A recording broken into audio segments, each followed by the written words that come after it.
veces que un sujeto puede haberse afectado en una punción percutánea por hepatitis B. Entonces, como ven, el riesgo es mucho mayor que en VIH y como tal, digamos que incluso si tienen el antígeno B negativo, si la carga viral es baja, podemos tener también un riesgo importante que se acerca al 30%. Ya lo vimos, 10 veces más o mucho más, no es 10 veces más, es 100 veces más que VIH.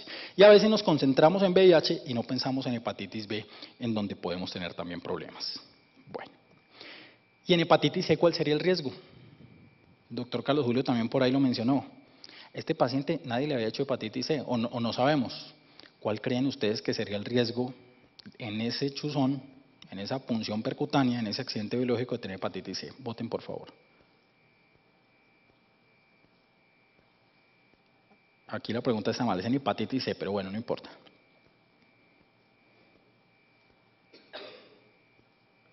Entonces, hepatitis C, mucha gente, 6% nos colocó que es cercano al 100%, alguna gente considera que, la gran mayoría piensa que el riesgo es muy alto. Entonces, vamos a seguir. ¿Sí? ¿Cambias la diapositiva, por favor? Listo. Entonces, eso también, digamos, está muy estudiado. Vamos a ver qué nos pasó acá. No me está cambiando. ¿Me ayudas, por favor? Tienes que cambiarla, no me está cambiando. Gracias. En hepatitis C, los riesgos en realidad no son tan altos y pueden ir 5 o 7% dependiendo de la población. El estudio más reciente es el estudio británico, que es el primer estudio que hacen en Gran Bretaña y dicen que en ellos el riesgo es de 2.2%. En algunas regiones de Norteamérica lo han medido hasta el 5 o 7%. Entonces el riesgo con hepatitis C no es muy alto y digamos que eso es un gran consuelo porque digamos que cuando tenemos una punción percutánea con hepatitis C no tenemos medidas de profilaxis que podamos ofrecer. Apenas están apareciendo los primeros reportes en donde ya tenemos medicamentos contra hepatitis C y hay gente que se ha atrevido a darla para evitar la transmisión y han tenido algún efecto relativo, pero apenas están saliendo los primeros reportes y digamos que al menos con hepatitis C lo que tenemos hasta el momento es esperar y rezar que no se lo convirtamos, pero con base en una plausibilidad biológica importante y es que el riesgo de transmisión es pequeño. Entonces, en este paciente, ¿ustedes qué creen? En esa herida estaba con guantes, pero fue una punción profunda, una aguja de Vacutainer, que en teoría es protegida. ¿Ustedes qué creen? ¿El riesgo será alto, bajo, mínimo, no hay riesgo? ¿Cómo lo considerarían ustedes? ¿Alto, bajo, mínimo o no hay ningún riesgo en este paciente? Voten, por favor.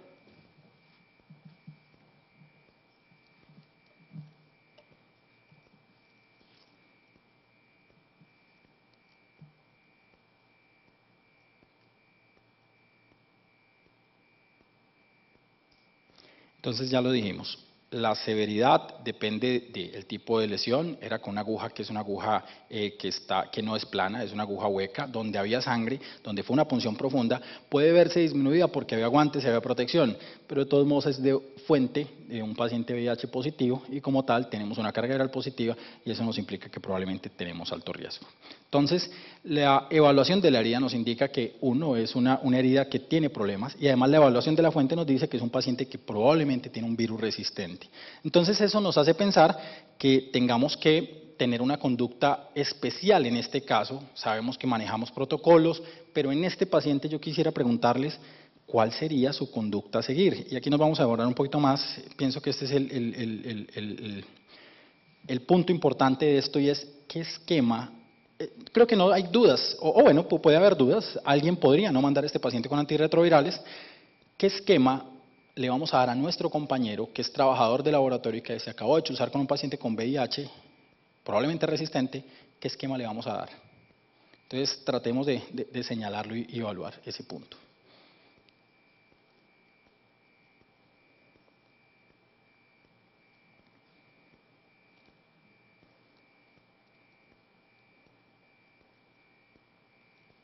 Bueno, entonces un punto muy importante y es que la mayoría de las guías dicen, bueno, vamos a dar 3 medicamentos, isidobudina, lamivudina y favirenz. Me llama la atención que es el punto que más tocamos, eso es lo que dicen todas las guías y protocolos, pero ojo, este paciente tenemos que individualizarlo, la fuente es un VIH resistente, ya lo comprobamos por una genotipificación, ya comprobamos que era resistente a la lamivudina. Entonces, sería absurdo, si yo me chuzo con alguien resistente, pues voy a adquirir un virus resistente, ¿cierto? De ahí que yo tenga que usualmente individualizar el proceso y dar una profilaxis que uno, o incluye los mismos medicamentos que viene tomando el paciente, o dos, trato de evaluar unos medicamentos que el paciente no haya recibido y con los cuales usualmente no vaya a tener problema. Esto en realidad viene descrito desde hace mucho tiempo. El primer estudio lo hace el doctor Denis Cardo, en donde básicamente probaron qué pasaba cuando dábamos un solo medicamento, dábamos sidobudina, donde empezamos a usar sidobudina como monoterapia, y se encontró que el riesgo de transmisión se disminuía notablemente, pero había casos de fracaso reportados y por lo tanto se dejó de usar la sidobudina como monoterapia, y se encontró que 2 es mejor que 1, y que en algunas circunstancias especiales era mejor usar 3 que 2. Entonces, este es el resumen que CDC pretende darnos en su última guía de qué hacer. Ahí miren ustedes que dice recomendar, y cuando tenemos una lesión leve, aguja sólida, rasguño superficial, si el paciente tiene VIH, vamos a ver abajo que VIH clase 1 es infección por VIH asintomática o tiene una carga viral baja, menos de 1500 copias, un paciente usualmente que venga con tratamiento adecuado, pues uno puede recomendar 2 antirretrovirales con la seguridad de que, basado en lo que hemos recorrido, vamos a tener una mínima exposición. Si por el contrario es un paciente que es una seroconversión aguda o tiene un alto índice de replicación viral dado por una carga viral elevada, pues idealmente tenemos que dar 3 antirretrovirales. Si tenemos un VIH, una fuente con VIH desconocido, hemos visto algunos disectores que se chuzan, si el paciente no aprueba y no firma el consentimiento, el paciente fuente, pues uno podría ofrecer 2 antirretrovirales si el paciente fuente tiene riesgo para VIH. Una aguja en un contenedor o una aguja en el piso, en general, probablemente eso no va a tener tanto problema. En algunos sitios en donde haya mucho paciente con VIH podría ofrecérsele, y si la fuente es VIH negativa definitivamente no se ofrece. Sin embargo, nuestro caso es nuestro caso es el de un paciente donde tenemos una aguja hueca, una punción profunda, sangre visible, una aguja que probablemente iba hacia una arteria o vena del paciente. En este paciente que tenemos un VIH y que lo ubicamos dentro de la clase 2, debemos recomendar y ofrecer siempre 3 antirretrovirales. Y como tal, ya lo mencioné, lo ideal en el caso en donde tengamos que un paciente ya viene recibiendo antirretrovirales, idealmente debemos, 1, o dar el mismo tratamiento, o 2, dar un tratamiento que lo cubra. Hay algunas consideraciones específicas y es, en caso de sospecha o confirmación de resistencia, hacer eso. 2, en caso de embarazo, probabilidad de gestación. Resulta que esta auxiliar de enfermería era mujer y no sabe si está embarazada o no. Debemos evitar a toda costa los teratogénicos. Eso también lo vemos en accidente biológico no ocupacional. Y lo importante es comenzar tempranamente. Tempranamente, con una explicación biológica muy importante. Los linfocitos, si nos chuzamos, están en el sitio de inoculación y llegan a los linfocitos en 24 horas. El virus migra a los ganglios regionales en 48 horas y ya está en la sangre periférica en 5 días. Lo que nosotros queremos hacer es evitar la infección sistémica. Entonces, ¿qué hay que hacer? Idealmente antes de las 48, pero si lo damos en las primeras 6 horas es mucho mejor porque evitamos que los linfocitos locales y que están en el sitio de inoculación lleguen a afectarse, y de ahí surge este evento. Entonces, en este caso, ¿qué se hizo? 1, la lamivudina que usualmente damos no debe usarse. Es poco probable que tengamos resistencia a inhibidores de proteasa porque el paciente apenas lleva 1 mes de tratamiento, y pues una opción puede ser considerar lo que estaba recibiendo el paciente como opción para combinar con tolerabilidad. Sin embargo, hay un punto importante. Este paciente tenía hepatitis B. Alguien pensó, ¿y por qué no le damos unos medicamentos que actúen contra hepatitis B? La lamivudina, pues no la podemos dar porque el VIH es resistente, pero ¿por qué no usar tenofovir? Tenofovir en tricitrabina en una mezcla. Es una opción válida, pero que tiene un problema. Como este paciente ya tiene resistencia a algunos análogos nucleósidos, podría también tener resistencia a entricitrabina. No lo sabemos. Entonces, si uno tiene el genotipo del paciente y comprueba que no tiene resistencia a tenofovir o entricitrabina, podría darse, pero si no, es mejor dar el esquema que venía recibiendo el paciente. ¿Cuándo se debe iniciar? Ya dijimos, entre más temprano mejor. Si va pasando el tiempo, aumentan los eventos adversos y disminuye en realidad la efectividad. Y quiero mostrarles un poco de dónde viene la evidencia. Viene de modelos animales, todo se ha probado en macacos, y en realidad señalan que en las 4 horas a 6 horas hubo un control importante. Solo hay un estudio del 2000 que nos habla de qué era lo que pasaba en realidad en humanos. Estos estudios pues se han abandonado un poco y señalan que hasta el 76% de los pacientes pueden señalar eventos adversos, a pesar de que si se inicia tempranamente no hay seroconversiones, pero muchos de esos eventos adversos son que el paciente no tolera la medicación y acaba abandonándola y pues aumenta lógicamente el riesgo de transmisión. Hay un punto muy discutido en la literatura y es este caso anecdótico, una niña de 13 años en Italia. En teoría, si a uno lo transfunden con VIH, si a uno lo transfunden con sangre en donde hay virus VIH, la posibilidad de transmisión es casi cercana al 100%. Esta niña de 13 años en Italia estaba con un donante agudamente infectado por VIH. Con las pruebas que tenemos en los bancos de sangre ya esa ventana inmunológica se ha disminuido casi que a menos de 2 semanas. Y a ella, de todos modos, le iniciaron en las 50 horas post-transfusión 3 medicamentos, 3 antirretrovirales, lo dejaron por 9 meses, y esa niña, a la luz de hoy, en un caso que aparece, en un letter que aparece publicado en Annals of Internal Medicine hace 6 meses, no tiene VIH. Es el único caso recordado o señalado en la literatura en donde pudo pasar esto, y pues no deja de ser una anécdota, pero de todos modos, digamos que ese espectro de las 48 horas se vence un poco y de pronto podemos usarlo cuando está en ese punto. ¿Y cuánto tiempo? Como lo mencioné, los estudios vienen de macacos infectados por virus simiano de inmunodeficiencia y ahí digamos que lo que se encuentra es que con 28 días las tasas de seroconversión bajábamos y por eso abandonamos lo que antes hacíamos que era dar 3 meses, con 28 días se ha derivado esto en algunas pequeñas series de casos en humanos y se ha establecido que ese puede ser el tiempo. Sin embargo, 28 días sí son más eficientes que 10 o 3 días cuando la fuente es VIH positivo. Si la fuente es VIH negativo, no hay ninguna indicación para seguirlo. Y este punto quiero tocarlo, porque a veces damos 2, que a veces 3, a veces creemos que es porque a veces ¿por qué no a todos les damos 3 o porque a todos no les damos 2? Ya vimos, 3 es mejor que 2 en el punto de vista de efectividad, pero 3 es mejor que 2 también en el punto de vista de eventos adversos. Con 3 tenemos mucho más eventos adversos, sobre todo el tracto gastrointestinal, y la mayoría de estos pacientes vomitan, diarrea, intolerancia que puede condicionar la efectividad del tratamiento.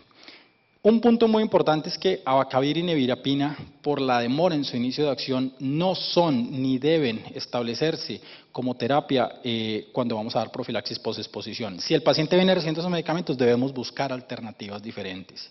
Y un punto también muy importante que quisiera tocar es, en mujeres de edad fértil, efavirenz puede tener, digamos, el riesgo de la teratogenicidad, hay algunos casos reportados, entonces hay que asegurarse muy bien de que esa paciente no esté embarazada o no vaya a tener riesgo de embarazarse próximamente. Nos faltaba la hepatitis B, ya digamos el doctor Carlos Julio tocó algunas cosas, hablamos solo de VIH, pero bueno, y para hepatitis B. Este paciente tenía lo que llamamos hepatitis B oculta, antígeno de superficie negativo, anticuerpo contra el antígeno de superficie negativo, pero tenía un anticore positivo y llama la atención que usualmente cuando uno hace una hepatitis B, pues queda curado y el anticuerpo para antígeno de superficie debería ser positivo. Entonces, en pacientes inmunosuprimidos, una opción es hacer una carga viral, en este paciente salió positiva, el antígeno B puede ser positivo o negativo, si es positivo nos indica mucho mayor posibilidad de transmitir la enfermedad. Entonces, en este paciente, en esta fuente, yo quisiera que me ayuden a responder esa pregunta.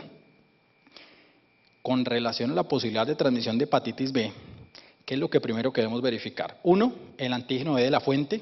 2, niveles de anticuerpos del accidentado. 3, anticuerpo contra antígeno B de la fuente. O 4, antígeno de superficie del accidentado.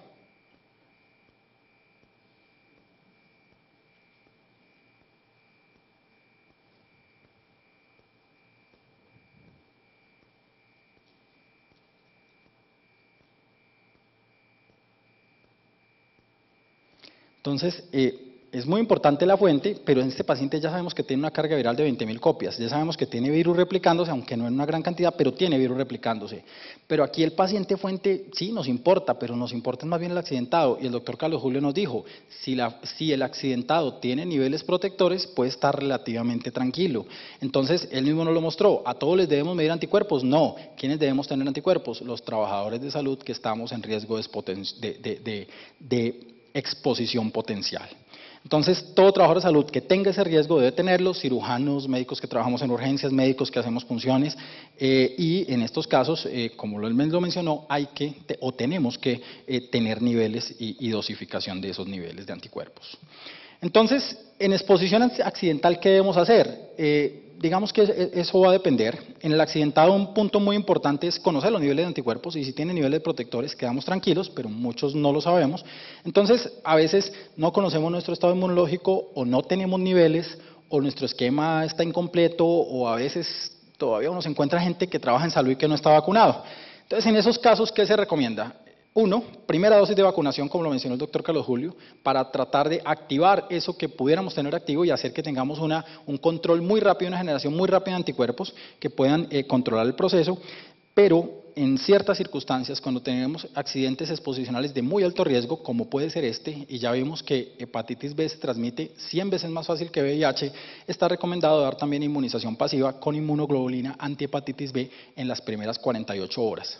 Acordémonos que tanto el Varitec, la inmunoglobulina antihepatitis, la inmunoglobulina antihepatitis B, que se da por vía parenteral, se coloca intramuscular, hay que colocarla siempre en un punto diferente, usualmente la inmunoglobulina en el glúteo y la dosis de hepatitis B en el deltoides para no generar reacciones cruzadas. Entonces, en este caso,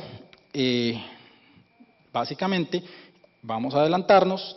Uno, tamizar al auxiliar de enfermería para antígeno de superficie, para ver si ella tenía o no hepatitis B, VIH, anticuerpo para hepatitis C, pero, y esto es lo que dice la ley colombiana y lo que hacemos, pero si no tenemos anticuerpos de ese auxiliar de enfermería, debemos también adicionarle un anticuerpo para antígeno de superficie que nos lo pueden sacar igual de rápido y con eso quedamos tranquilos.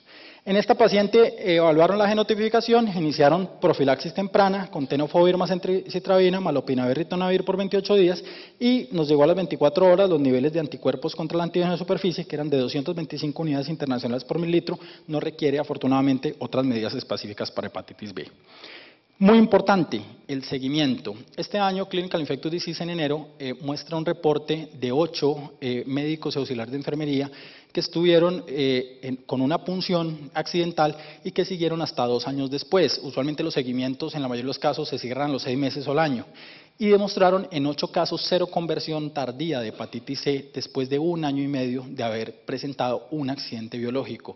Y eso se está viendo cada vez más con hepatitis C. Ya vimos, el riesgo es bajo, es menos de 1.8%, hasta 7% en algunas series, pero de todos modos lo que se recomienda es al menos 1 año de vigilancia. Muchas veces nos preocupamos cuando nos chuzamos que el VIH lo tenemos que hacer al año, pero es que la hepatitis C también es importante y ya vimos hepatitis B también.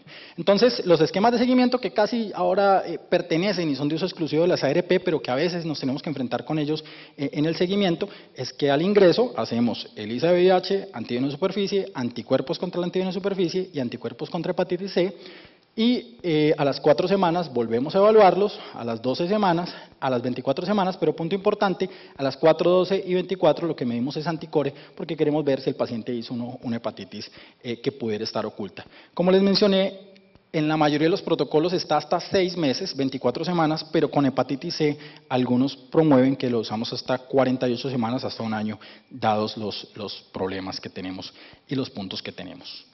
Acordémonos un punto, y aquí ya hablamos de VIH específicamente. Nosotros tenemos una profilaxis post-exposición que podemos dar, tenemos vacunas como lo vimos, que hay que darlas rápidamente, entre más temprano mejor. Podemos a veces, y estamos ahora con los estudios que han salido de profilaxis preexposición, vacunas, microbicidas, actuar, pero un punto muy importante a tener en cuenta es que se nos olvida a veces, sobre todo en VIH, en hepatitis B y C, seguir trabajando en esto. Nos hemos concentrado en dar medicamentos, pero se nos está olvidando otra vez volver a pensar en prevención. Y si bien prevención, cuando hablamos de vida sexual, hablamos de circuncisión, de condón o de monogamia, en el trabajo tenemos que seguir insistiendo a la gente y cada vez que veamos a un compañero tomar una muestra, no te pusiste guantes, no estás usando las medidas de protección ocular, no estás usando las gafas, no te estás protegiendo. A veces nosotros mismos no lo hacemos y ya cuando nos consideramos muy cancheros pasamos catéteres sin guantes, lo cual a veces pone en riesgo al paciente, pero también nos pone en riesgo a nosotros. Ahí tenemos que actuar. Tenemos estas medidas, pero no tenemos que llegar hasta allá. Hay muchas otras cosas que debemos hacer para prevenir. Les agradezco mucho, muy amables, muchas gracias.